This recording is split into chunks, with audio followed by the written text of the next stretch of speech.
Welcome to special analysis. నేను రమ్మ మండవ. ఈ రోజు అనాలిసిస్ లో భాగంగా మనం తీసుకోబోతున్న టాపిక్ ఏంటంటే, ఈ రోజు అనాలిసిస్ నేను ఒక టైటిల్ పెడతాం జరిగింది. నీ ప్రతాపము నా ప్రతాపము, అనంతపురం అర్బన్ లో దగ్గుబాటి వర్సెస్ ఏదైతే ప్రభాకర్ చౌదరి అని చెప్పేసి నేను టైటిల్ ఇవ్వడం జరిగింది. ఆ అంశం గురించి మనం మాట్లాడుకునే ప్రయత్నం చేద్దాం. ఇక్కడ చూసినట్లయితే అనంతపురం అర్బన్ లో నిజంగానే కొంత డిఫరెంట్ రాజకీయ సమీకరణాలు చోటు చేసుకుంటా ఉన్నాయి. గత ఎన్నికల సమయంలో అక్కడ ప్రభాకర్ చౌదరి, వైకుంఠం ప్రభాకర్ చౌదరి టికెట్ ఎక్స్పెక్ట్ చేశారు. అంతకుముందు కూడా ఆయన ఎమ్మెల్యేగా సుదీర్ఘకాలం పనిచేశారు. సో ఆయన టికెట్ ఇవ్వకుండా అటు చంద్రబాబు నాయుడు తన ఈక్వేషన్స్ లో భాగంగా కొత్త అభ్యర్థిగా దగ్గుబాటి వెంకటేశ్వర ప్రసాద్ వైపు ఆయన మొగ్గు చూపడం జరిగింది. సో మొన్నటి ఎన్నికల్లో కూటమి తరపు నుంచి అనంతపురం అర్బన్ ఎమ్మెల్యేగా దగ్గుబాటి వెంకటేశ్వర ప్రసాద్ ఎంపికయ్యారు. అయితే ఈ రోజు ఆబ్వియస్లీ చాలా కాన్స్టిట్యున్సీస్ లో టికెట్ కోసం పనిచేసో, లేకపోతే అంతకుముందు పార్టీ కోసం పనిచేసి ఉండో, పార్టీలో సుదీర్ఘంగా కరుడుగట్టిన కార్యకర్తలాగా ఎమర్జ్ అయ్యి ఉండో, సో ఆ టికెట్ మీద ఆశలు పెట్టుకుని ఉన్న వాళ్ళకి లాస్ట్ మినిట్ లో టికెట్ దక్కకుండా కొత్త వాళ్ళు వచ్చి ఆ టికెట్ ఎగరేసుకొని పోతే ఎక్కడైనా సరే ఆధిపత్య పోరు కానీ అదంతా సహజమే. అయితే వేరేజ్ ఈ రోజు అనంతపురం అర్బన్ విషయానికి వచ్చేటప్పటికే కొంత అక్కడ కాంప్లికేటెడ్ సిచ్యువేషన్ ఉంది అన్న చర్చ అయితే జరుగుతూ వస్తుంది.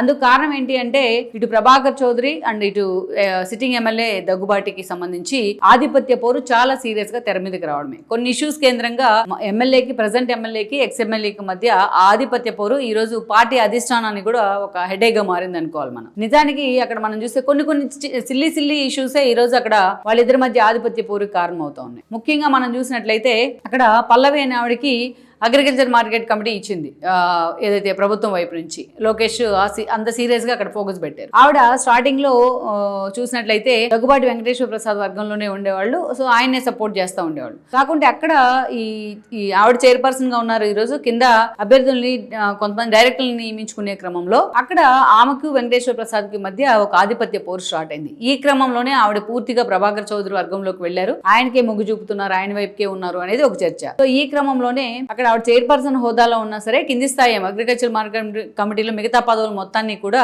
ఇటు దగ్గుబాటి వెంకటేశ్వర ప్రసాద్ తన అనుచరులకే ఇప్పించుకునే ప్రయత్నం చేస్తా ఉన్నారు. ఇది అక్కడ ఒక ఆధిపత్య పోరుకు అయితే కారణం అవుతా ఉంది. ప్రభాకర్ చౌదరి వర్సెస్ దగ్గుబాటి అన్న ఈక్వేషన్స్ తెర మీదకి తీసుకొస్తా ఉన్నాయి. అంతేకాదు ప్రభాకర్ చౌదరి ఇప్పటి నుంచి అక్కడ నెక్స్ట్ ఎలక్షన్స్ లో టికెట్ నాదే, దగ్గుబాటి ఆల్రెడీ ప్రూవ్ అయిపోయింది ఆయన పరిపాలన ఏంటి అనేది. సో అతను అన్ఫిట్ అని కూడా ఆయన ప్రచారం చేస్తా ఉన్నారు. సో నెక్స్ట్ ఎలక్షన్స్ కి నాకే టికెట్ ఇస్తామని చెప్పి లోకేష్ గానీ చంద్రబాబు నాయుడు గానీ హామీ ఇచ్చారు అని చెప్పి ప్రభాకర్ చౌదరి ప్రచారం చేసుకుంటూ ఉన్నారు. సో ఇలాంటి పరిస్థితుల్లో అక్కడ ఆబ్వియస్లీ సిట్టింగ్ ఎమ్మెల్యేగా ఉన్న దగ్గుబాటికి అది నెగిటివ్ కావడం కామన్ గా అవుతుంది. అది అట్లా ప్రచారం చేసుకుంటే ఇక తనకి టికెట్ ఉండదు అనే ఒక డిమోరలైజ్ అయ్యే అవకాశం ఉంటుంది. ఇది ఆ అనుచరుల మధ్య, ఇద్దరి అనుచరుల మధ్య కూడా ఆధిపత్య పోరుకు అయితే కారణం అవుతా ఉంది. నిజానికి దగ్గుబాటి చూసినట్టు కొన్ని కాంట్రవర్సీల్లో కూడా ఇరుక్కున్నారు ఆయన.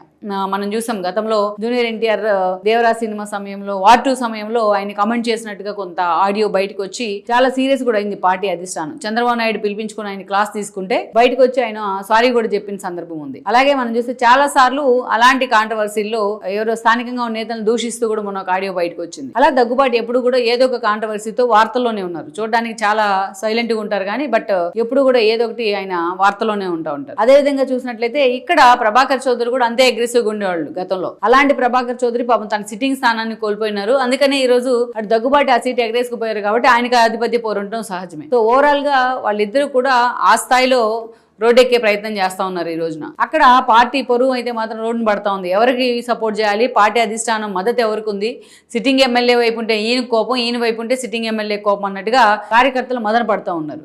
సో మొత్తానికి చిన్న ఇష్యూల కేంద్రంగా స్టార్ట్ అయిన వాళ్ళ ఆధిపత్య పోరు ఈ రోజు నువ్వా నేనా అనుకునే స్థాయి దాకా వెళ్ళింది. మరి ఇలాంటి పరిణామాలకు పార్టీ అధిష్టానం ఎలా చెక్ పెడుతుంది అనేది కూడా మనం చూడాలి. ఒక క్రూషియల్ కాన్స్టిట్యున్సీ అనంతపురం అర్బన్ అనేది. అలాంటి సమయంలో ఇలాంటి పరిణామాలకు ఎలా చెక్ పెడుతున్నారు చంద్రబాబు నాయుడు అనేది కూడా అక్కడ చాలా కీలకంగా చర్చనీయాంశం అవుతున్న అంశంగా చెప్పాలి మనం. ఈ వీడియో మీకు నచ్చినట్లయితే please share, like and subscribe R24 Telugu.